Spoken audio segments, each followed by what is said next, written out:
Discussion on verses 1 to 42 of 42. Once, a highly respected non-Muslim leader of Mecca was in conversation with the Holy Prophet Muhammad, peace and blessings be upon him.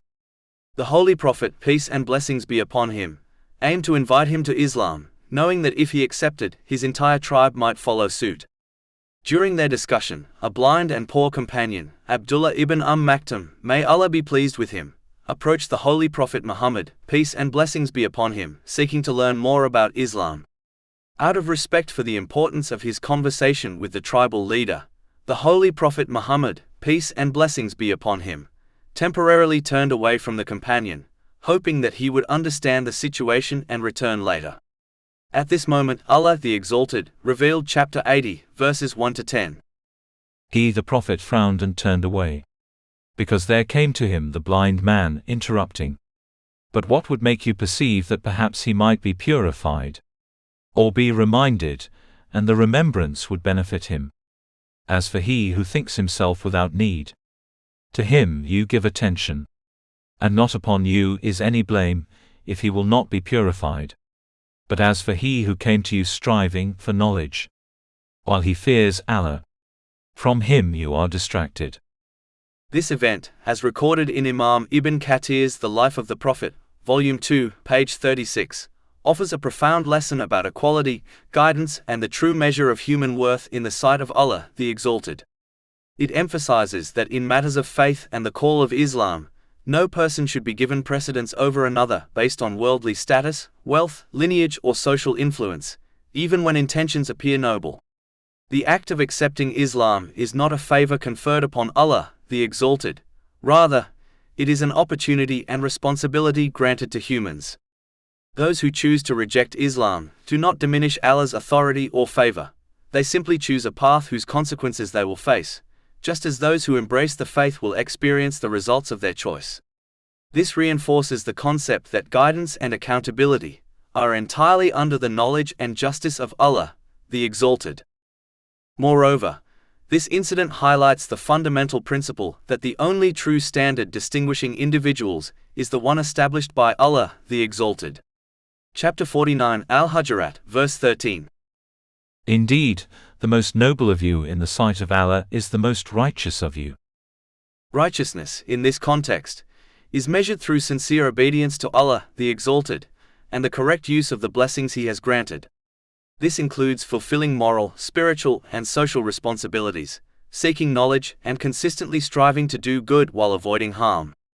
It is not measured by wealth, social position, fame, ethnicity, or any other societal benchmark.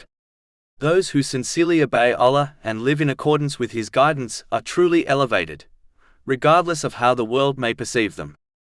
It is also important to note that intentions are hidden within the heart, and no individual can claim superiority for themselves or for others. Chapter 53 An-Najm, verse 32. So do not claim yourselves to be pure, He is most knowing of who fears Him. This serves as a caution against arrogance, pride, and false claims of superiority. When humans judge each other based on superficial markers like status or appearance, it often results in harmful practices such as favoritism, discrimination, and racism, behaviors strictly prohibited in Islam. The teachings of the Holy Quran and the traditions of the Holy Prophet Muhammad, peace and blessings be upon him, consistently uphold that justice, equality, and sincere piety are the criteria by which people are to be valued. Furthermore, this principle has practical implications for contemporary life. In workplaces, communities, or social networks, people often assign value based on material success, connections, or public recognition. Islam challenges these notions by teaching that the true measure of a person is their character, their integrity, and their dedication to obeying Allah, the Exalted. Those who internalize this lesson are guided to treat others with fairness, avoid envy or prejudice, and prioritize moral and spiritual development over superficial or worldly standards. Ultimately, this event underscores that true nobility is defined by Allah, the Exalted, and not by human constructs. By adhering to this standard, individuals protect themselves from pride, injustice, and societal biases, while cultivating inner discipline, humility, and the potential for eternal success. It is a timeless reminder that every human being, regardless of outward circumstance, has the capacity for righteousness, and that obedience to Allah, the Exalted, is the singular path to true honor and distinction. Chapter 80 Abasa, verses 11 to 12. No. Indeed, the verses are a reminder. So whoever wills may remember it.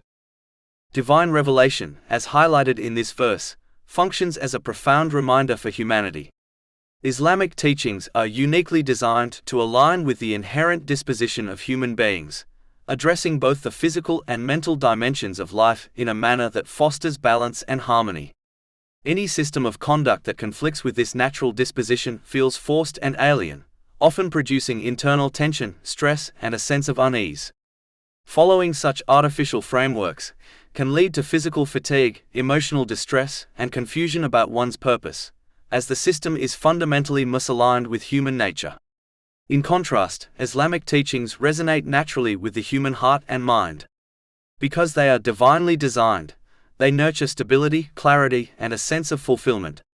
This alignment is particularly evident among those who embrace Islam, after practicing another faith, or following alternative ideologies. Many converts often describe an immediate and deep sense of recognition upon encountering Islamic principles, as though these truths had always existed within their hearts, waiting to be acknowledged. This innate resonance demonstrates that Islam does not impose an artificial set of rules, but restores people to the natural state on which Allah, the Exalted, has created them. In this way, Islamic guidance harmonizes the human mind, heart, and body, offering a coherent framework for thought, action, and spiritual development. By contrast, other systems, whether religious, philosophical, or social, often impose norms and practices that conflict with human nature. Individuals attempting to follow such systems frequently experience inner turmoil, imbalances in their mental or emotional health, and dissatisfaction with life. This highlights the universal truth that guidance misaligned with human nature cannot truly satisfy the soul, whereas revelation aligned with the Creator's wisdom supports holistic well-being. However, this innate harmony may not be immediately apparent to everyone. Prejudices, arrogance, attachment to inherited customs, or rigid social conditioning can obscure the mind and heart, preventing one from perceiving the wisdom of divine guidance. Only with sincerity, openness, and impartial reflection can the human soul recognize revelation not as a restriction, but as a restorative force. When approached in this way, divine guidance becomes a source of clarity, directing individuals toward ethical action, mental and physical balance, and meaningful relationships with others. Ultimately, revelation serves as both a mirror and a compass. As a mirror, it reflects the truths already embedded in the human soul, revealing what is in harmony with its natural state. As a compass, it guides individuals toward peace of mind in both worlds, helping them correctly use the blessings they have been granted, achieve balance in their mental and physical states, and place everything and everyone in their life in its proper context. In this sense, revelation is not merely instruction. It is the means through which humanity can align its inner world with the wisdom of the Creator, attaining both tranquility and purpose. Chapter 80 Abasa, verses 13 to 16. It is recorded in honored sheets, exalted and purified, carried by the hands of messenger angels, noble and dutiful. In general, the expressions and language of the Holy Quran are unparalleled in their eloquence and clarity. Its meanings are presented in a straightforward manner, making guidance accessible to all, regardless of education or background. No other book approaches its depth, precision, and purity, as it is free from contradictions that often appear in other scriptures and teachings. The Holy Quran recounts the histories of previous nations in remarkable detail, despite the Holy Prophet Muhammad, peace and blessings be upon him, being unlettered, highlighting the divine origin of its knowledge. It establishes a comprehensive moral and social framework, commanding what is good and forbidding what is evil, both at the individual and societal level. This guidance promotes justice, security, and harmony within families, communities, and nations. Unlike poetry, stories, or folklore, the Holy Quran contains no exaggerations, falsehoods, or irrelevant content. Every verse is purposeful, applicable, and beneficial, offering lessons that can be practically implemented in daily life. Even repeated stories highlight distinct lessons, ensuring continual insight without monotony. The Holy Quran provides clear promises and warnings, accompanied by indisputable proofs. When discussing abstract concepts, such as patience, it offers practical methods for their integration into life. Its teachings consistently direct people toward fulfilling the purpose of their creation. Sincere obedience to Allah, the Exalted, by using the blessings granted to them in ways pleasing to Him. Through this obedience, a person achieves balanced mental and physical states, organizes their life and relationships correctly, and prepares effectively for their accountability on the Day of Judgment. In this way, the Holy Quran presents the straight path in an appealing, accessible manner, addressing the very essence of human nature and providing timeless guidance for every generation and every society. Its wisdom extends beyond moral guidance to practical solutions for personal, social, economic, and emotional challenges. Societies that have embraced and implemented its teachings have historically experienced profound stability, justice, and prosperity, demonstrating the practical and comprehensive nature of its guidance. Its preservation is unmatched. Centuries have passed without a single letter changing, fulfilling Allah's, the Exalted, promise of eternal protection. Chapter 15 Al-Hijr, verse 9.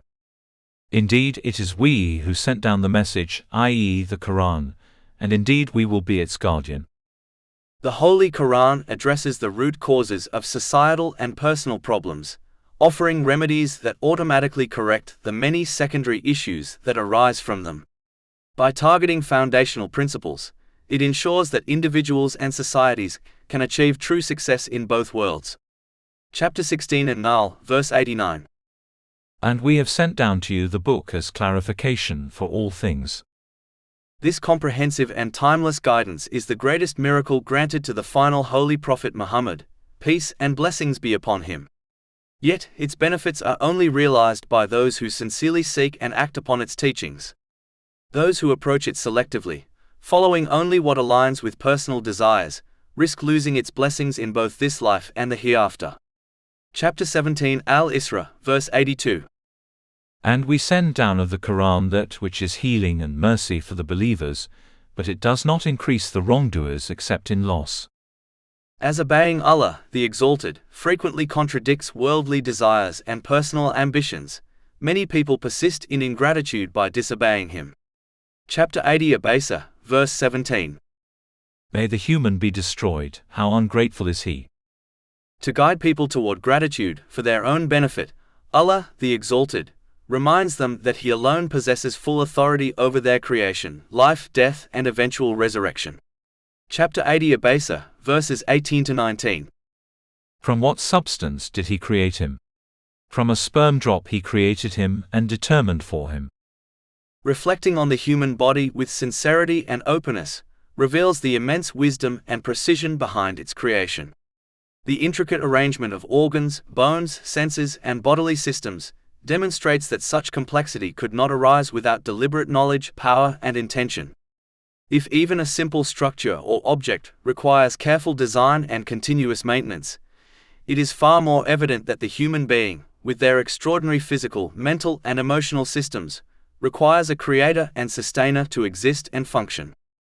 The human body depends on countless interdependent processes, operating in perfect harmony. Organs, circulatory and respiratory systems, the brain, and the senses all function together, relying on precise balances that, if disrupted, can result in illness or death. This delicate interdependence illustrates the necessity of continuous divine oversight. No human or societal system possesses the knowledge or power to maintain such perfect coordination independently.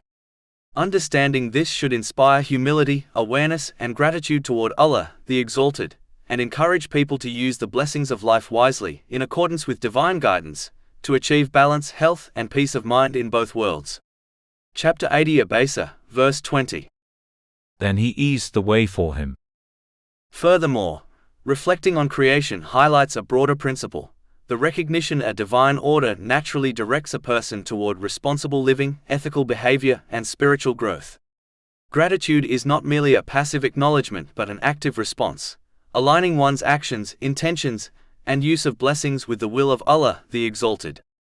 This awareness fosters harmony within the self, strengthens relationships with others, and prepares a person for accountability in the hereafter.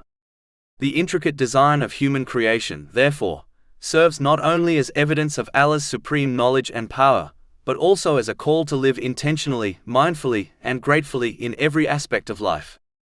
Life in this world is fundamentally a test, designed to assess whether a person will use the blessings Allah, the Exalted, has granted them in ways that are pleasing to Him, as outlined in Islamic teachings.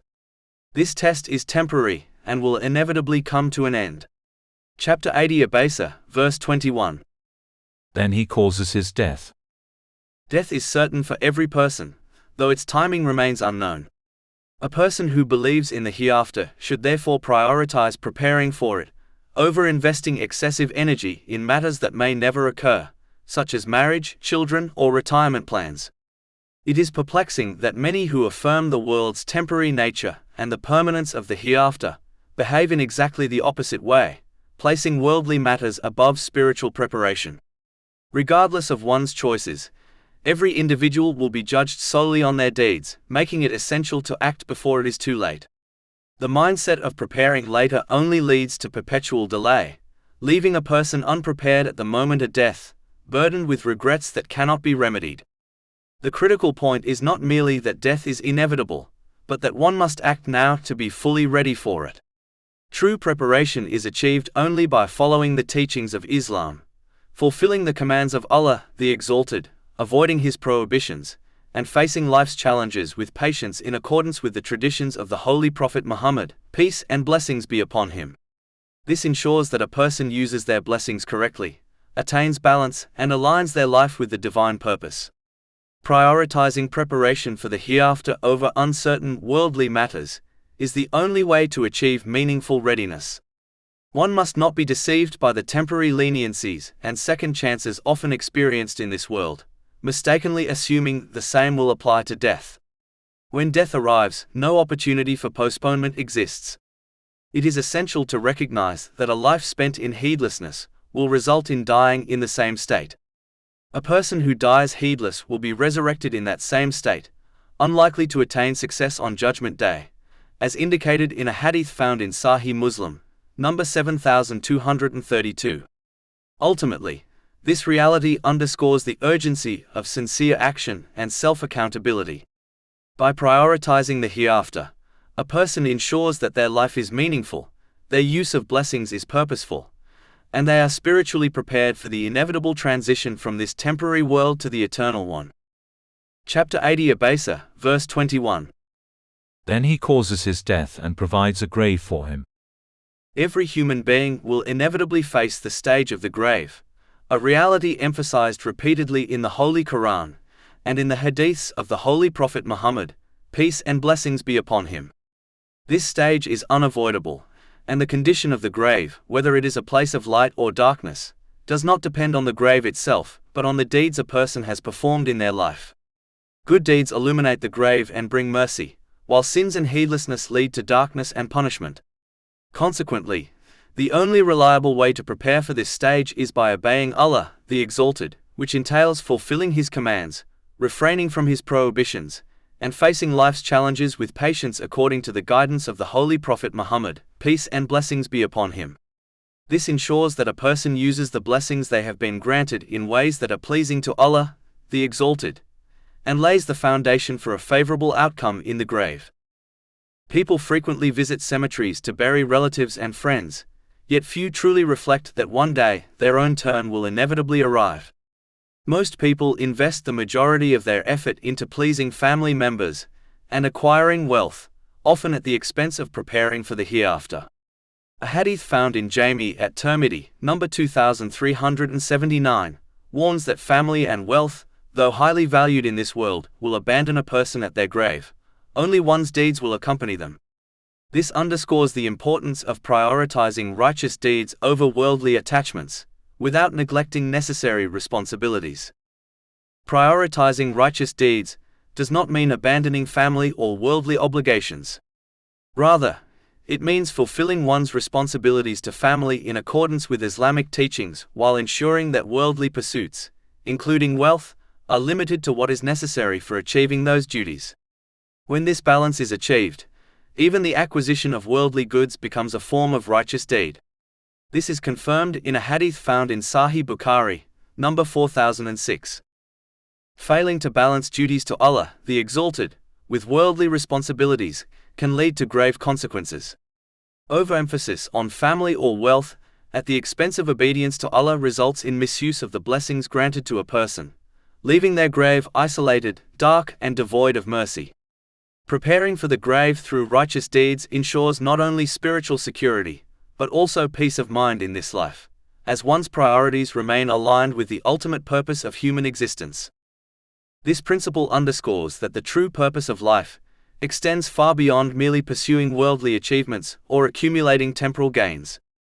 Life's preparation lies in consciously nurturing a legacy of obedience to Allah, the Exalted, patience in trials, and consistent righteousness, qualities that endure even after death. Those who embrace this approach live with intentionality, managing their time, energy, and resources in ways that yield lasting benefit in both the present world and the hereafter. By doing so, they ensure that their inevitable return to the grave becomes a moment of light and reassurance, rather than fear and regret.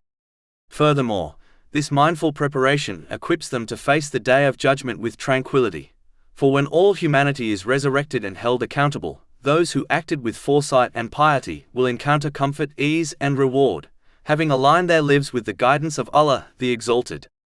Chapter 80 Abasa, verse 22. Then when he wills, he will resurrect him. Denying the possibility of human resurrection on the day of judgment is a remarkable and unreasonable claim, particularly when the created world is full of countless examples that point directly to the reality of life emerging from what appears to be death. Allah, the Exalted, has embedded patterns of resurrection throughout creation, repeatedly displaying them across the cycles of days, seasons, and generations. These signs are so clear, abundant, and consistent that only those who deliberately refuse to reflect remain unconvinced. For instance, rain falls upon barren land, restoring soil that seemed completely lifeless. Dormant seeds, dry, hard, and seemingly dead, absorb water, swell, and burst open to produce vegetation that sustains life. If Allah, the Exalted, can revive a tiny seed buried in the soil, then resurrecting a human being, who is likewise placed in the ground, is far less difficult for the one who created both. Similarly, the cycle of the seasons demonstrates resurrection on a grand scale. In winter, trees appear lifeless, stripped of color and vitality, yet in spring, leaves unfurl, flowers bloom, and barren landscapes transform into vibrant life. This process repeats year after year, silently declaring the truth of resurrection. Even within the human body, resurrection occurs continuously. Skin cells, blood cells, and countless other tissues die and are replaced, maintaining life moment by moment. The human body is in a perpetual state of renewal, though few pause to consider the profound implications of this ongoing regeneration. A caterpillar, enclosed within a cocoon, appears lifeless, yet emerges as a completely transformed butterfly, symbolizing new life. Certain desert plants may remain dry and lifeless for years, only to bloom almost immediately when rain touches them. Forests devastated by fire eventually regenerate, as new shoots rise from charred soil, and ecosystems gradually return to life. Animals in hibernation slow their bodily functions to near inactivity, mimicking death, yet awaken with renewed strength when the season changes. Even the oceans follow this pattern, as coral reefs that appear dead after bleaching events can recover under suitable conditions. The skies themselves display cycles of creation. Stars collapse, their matter scattering across the cosmos from which new stars and planets emerge. On a smaller scale, the daily cycle of sleep and wakefulness mirrors this truth. Sleep is a temporary withdrawal of awareness, resembling a minor death, and awakening reflects the restoration of life and consciousness. Chapter 39 Az-Zumar, verse 42. Allah takes the souls at the time of their death, and those that do not die He takes during their sleep. Then He keeps those for which He has decreed death, and releases the others for a specified term. Indeed, in that are signs for a people who give thought. Furthermore, the reality of the Day of Judgment aligns with the overarching balance and design observable throughout creation. The earth exists at a precise distance from the sun, ensuring its habitability. A slight deviation would render life impossible. The water cycle is perfectly regulated, enabling life to flourish consistently. Even the soil is engineered to allow seeds to sprout, while also being firm enough to support buildings. These signs of balance demonstrate not only the wisdom of the Creator, but also indicate that human actions must also be ultimately balanced, rewarded and punished appropriately. Yet in this world, full justice is often absent. Oppressors may escape accountability, and righteous people may suffer without receiving their full reward. Many Muslims who obey Allah, the Exalted, sincerely face hardships, while those who openly disobey Him enjoy worldly pleasures. This imbalance in the temporal world highlights the necessity of the Day of Judgment, where absolute justice will be established. One wisdom behind this temporal imbalance is that Allah, the Exalted, provides repeated opportunities for repentance and guidance. Immediate punishment or reward in this life would eliminate the element of choice and diminish the significance of faith. Belief in the unseen, including the ultimate rewards and punishments of the hereafter, is an essential aspect of faith. Faith that relies solely on what can be perceived through the five senses would not carry the same value or distinction. Fear of punishment and hope for reward in the hereafter serve as motivators for abstaining from sins and performing righteous deeds, guiding humans toward proper use of the blessings they have been granted. The day of recompense requires the cessation of this material world. Only when people's deeds have concluded can full and fair reward and punishment be administered. This inevitably implies that the temporal world must come to an end, even if its timing is unknown. Observing this reality strengthens one's conviction in resurrection and the Day of Judgment, reinforcing the importance of preparing for it through obedience to Allah, the Exalted. By reflecting on these signs, one is encouraged to act upon the teachings of Islam, using the blessings they have been granted in ways that are pleasing to Allah, the Exalted, and thereby achieve peace of mind and success in both worlds. Proper preparation ensures a balanced mental and physical state, and allows a person to correctly place everything and everyone within their life, while adequately readying themselves for their accountability on the Day of Judgment. Chapter 45 Al-Jatiyah, verse 22. For Allah created the heavens and the earth for a purpose, so that every soul may be paid back for what it has committed. And none will be wronged. This understanding transforms faith from a distant concept into a practical guide, urging constant reflection, sincere obedience, and disciplined action, ensuring that life's temporary challenges are navigated with purpose and that the ultimate eternal stage is approached with readiness and hope. But because obeying Allah, the Exalted, often contradicts the worldly desires and ambitions of people, many persist in disobeying Him, despite the overwhelming evidence that highlights the necessity of submitting to the One who creates, sustains, and will ultimately hold them accountable. Their refusal is not due to a lack of clarity in the message, but due to an inner resistance rooted in desire, pride, and heedlessness. Chapter 80 Abasa, verse 23. No. He has not yet accomplished what He commanded him.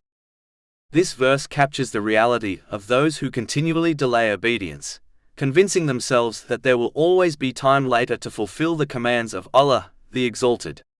Yet this delay becomes a habit, and the habit becomes a barrier that distances them further from guidance.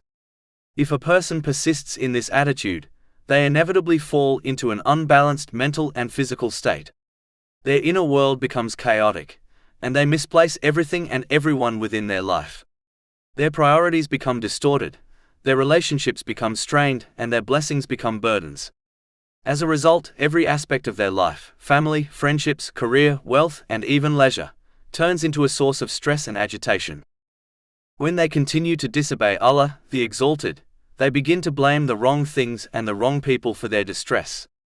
Instead of recognizing that their turmoil stems from misusing the blessings they have been granted, they direct their frustration toward innocent individuals, such as their spouse or close companions. When they cut these good influences out of their lives, their instability only deepens. Over time, this imbalance can lead them into depression, substance addiction, destructive habits, and even suicidal tendencies. Their inner emptiness becomes unbearable because they have severed themselves from the only source of true stability, obedience to Allah, the Exalted. This outcome is clearly observable when one reflects on the lives of those who persistently misuse their blessings, including many among the wealthy and famous. Despite their luxuries, fame, and opportunities, they often experience profound anxiety, loneliness, and despair. Their worldly comforts cannot shield them from the consequences of a life lived without divine guidance. Their blessings become a trial, their desires become chains, and their achievements become hollow. Furthermore, their attitude prevents them from preparing for their accountability on the day of judgment. They fail to use their time, health, wealth, and opportunities in ways that would benefit them in the hereafter. As a result, their punishment in the next world will be far more severe. The distress they experience in this life is only a small reflection of the consequences awaiting them if they persist in misusing the blessings of Allah, the Exalted, without repentance. Their worldly turmoil becomes a warning, while their hereafter becomes a reckoning for the choices they made and the guidance they ignored. After detailing the stages of human creation and life, Allah, the Exalted, directs attention to the wider creation, encouraging reflection on the systems that sustain life as a means to recognize His ultimate authority and power. Chapter 80 Abasa, verses 24 to 25. Then let mankind look at his food. How we poured down water in torrents. When one observes the water cycle, its perfect balance immediately signals a creator. Water evaporates from seas, rises into the atmosphere, and condenses into rain, which sometimes falls as acidic precipitation. Yet the mountains and soil act as natural filters, neutralizing harmful elements so that humans, animals, and plants can benefit from it safely. Any disruption to this delicate balance, whether from too little or too much rain, would result in disasters from droughts and famine to floods and widespread destruction. Chapter 23 Al-Mustminin, verse 18. And we have sent down rain from the sky in a measured amount and settled it in the earth. And indeed, we are able to take it away. The earth itself has been designed to support life, providing a diverse range of provisions for humanity and animals.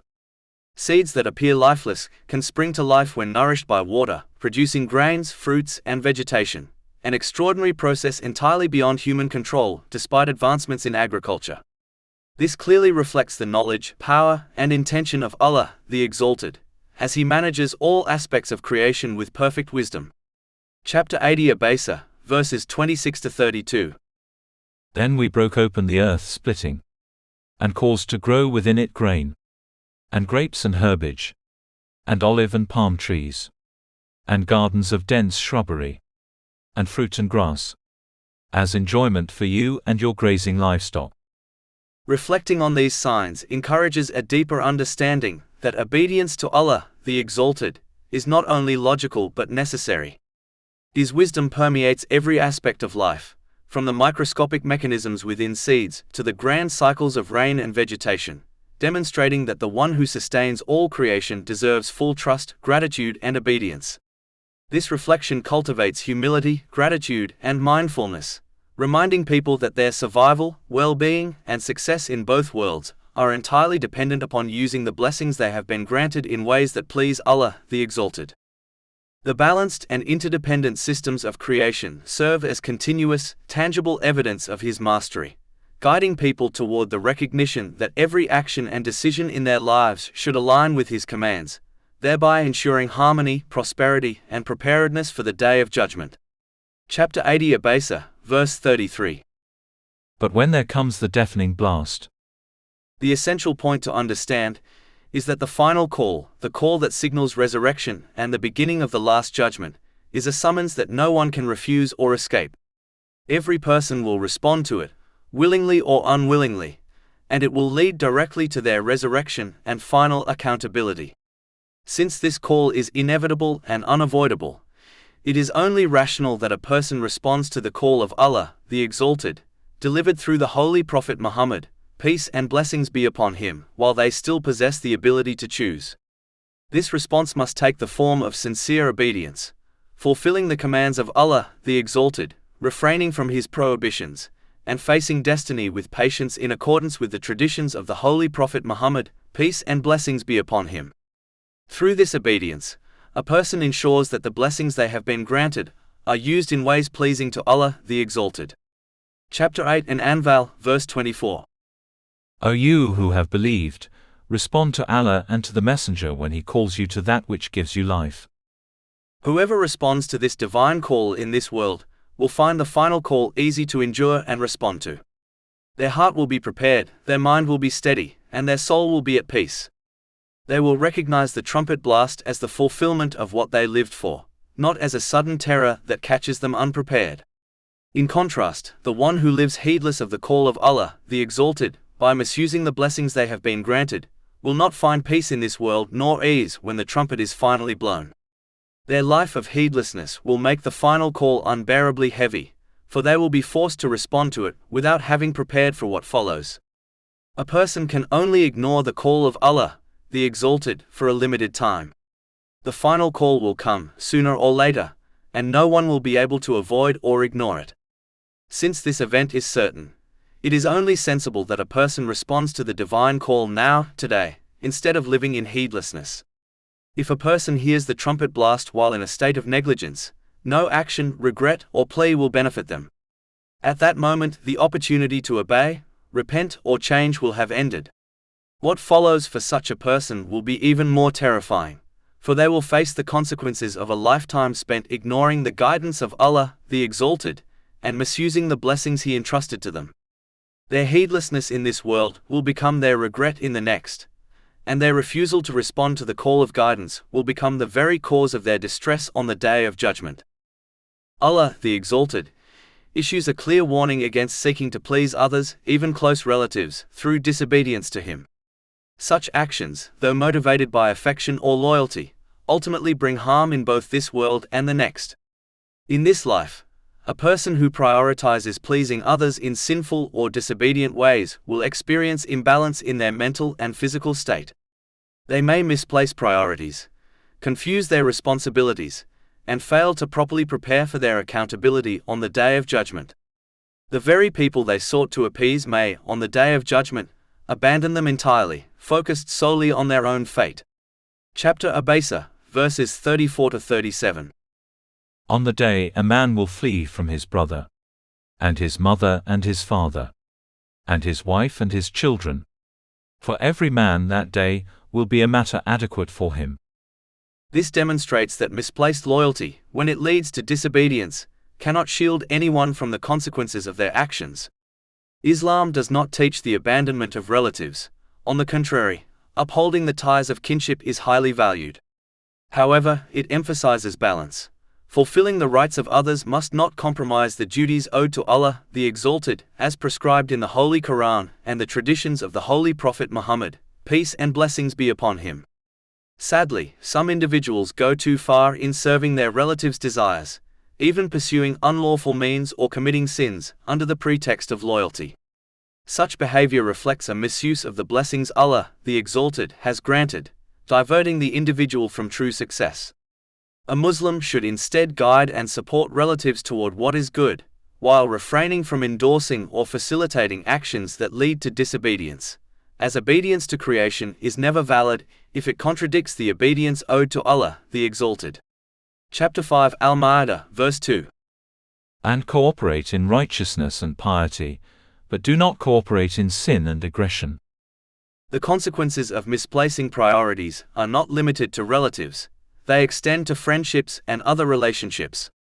The bond of friendship, often based on mutual affection or shared experiences, may seem profound, yet if it leads one away from Allah, the Exalted, its value in the hereafter is null. Chapter 25 Al-Furqan, verse 28. Oh, woe to me! I wish I had not taken that one as a friend. The ultimate measure of a relationship's benefit, whether in this life or the next, is whether it encourages obedience to Allah, the Exalted.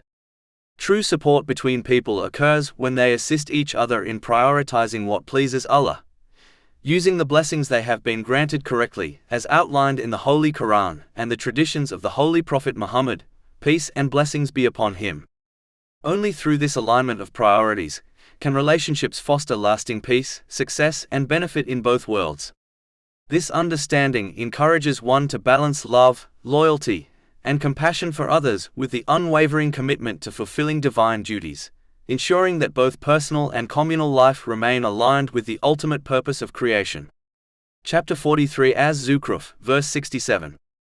Close friends that day will be enemies to each other except for the righteous. And chapter 80 Abasa, verses 38 to 39. Some faces that day will be bright, laughing, rejoicing at good news.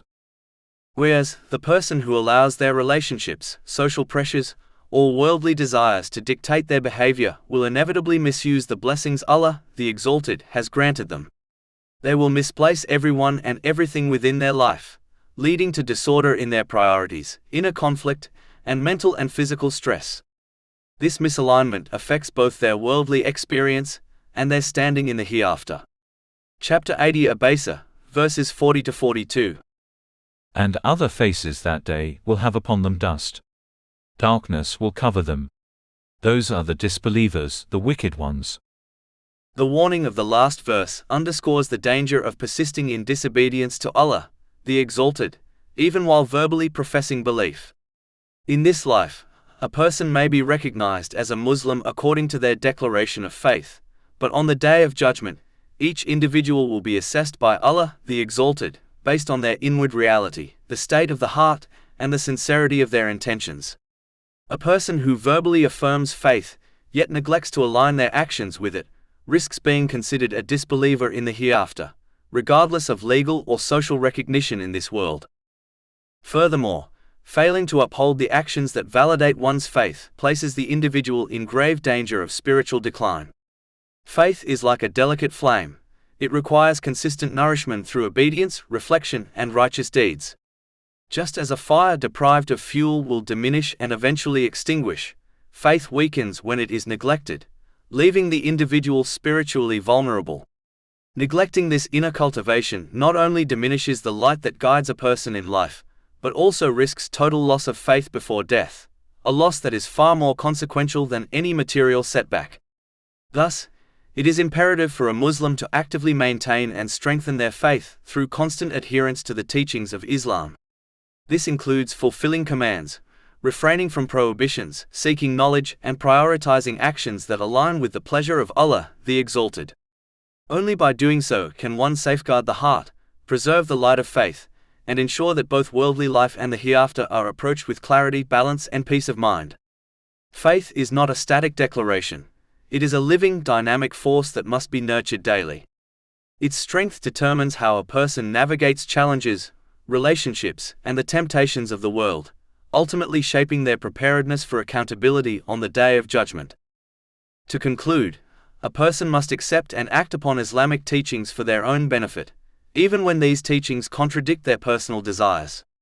They must conduct themselves like a wise patient who accepts and follows the medical advice of a skilled doctor, knowing that the treatment is ultimately for their well-being, even if it involves bitter medicine or a strict diet. Just as this patient eventually attains good mental and physical health, so too does the person who embraces and implements Islamic teachings. This is because the only one who possesses the complete and perfect knowledge required to ensure that a person achieves a balanced mental and physical state, and correctly places everything and everyone within their life, is Allah, the Exalted. The understanding of the human mind and body possessed by society, despite extensive research, will never be sufficient to achieve this outcome. Human beings cannot resolve every issue a person may face. Their advice cannot shield one from all forms of mental and physical stress, nor can their guidance ensure that a person correctly prioritizes everything and everyone in their life. These limitations arise from restricted knowledge, limited experience, lack of foresight, and the presence of personal biases.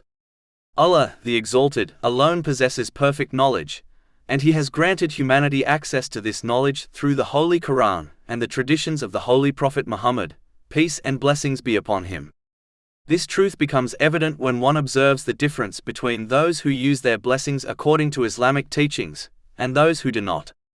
Even though patients often do not understand the science behind the medicines they are prescribed, and therefore trust their doctor without full comprehension, Allah, the Exalted, does not expect people to follow Islam blindly. Instead, He invites them to reflect upon its teachings so that they may recognize its truthfulness and appreciate its positive effects on their lives. He calls people to approach Islam with insight, not imitation. Chapter 12 Yusuf, verse 108. Say, "This is my way, I invite to Allah with insight, I and those who follow me."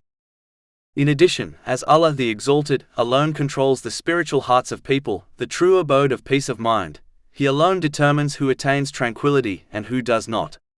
Chapter 53 and Najm, verse 43. And that it is He who makes one laugh and weep. It is therefore clear that Allah the Exalted grants peace of mind only to those who use the blessings He has given them in the correct manner, as outlined in Islamic teachings. Those who live according to divine guidance attain clarity, balance, and inner stability, while those who misuse their blessings fall into confusion, imbalance, and distress. True peace, mental, physical, and spiritual, comes only from living according to the wisdom revealed by Allah, the Exalted, and from recognizing that His guidance is the only path that leads to tranquility in both worlds. Chapter 16 and Nahl, verse 97. Whoever does righteousness, whether male or female, while he is a believer, we will surely cause him to live a good life, and we will surely give them their reward in the hereafter according to the best of what they used to do. All praise is due to Allah, Lord of the worlds, and may peace and blessings be upon His final messenger, Muhammad, His noble family and companions.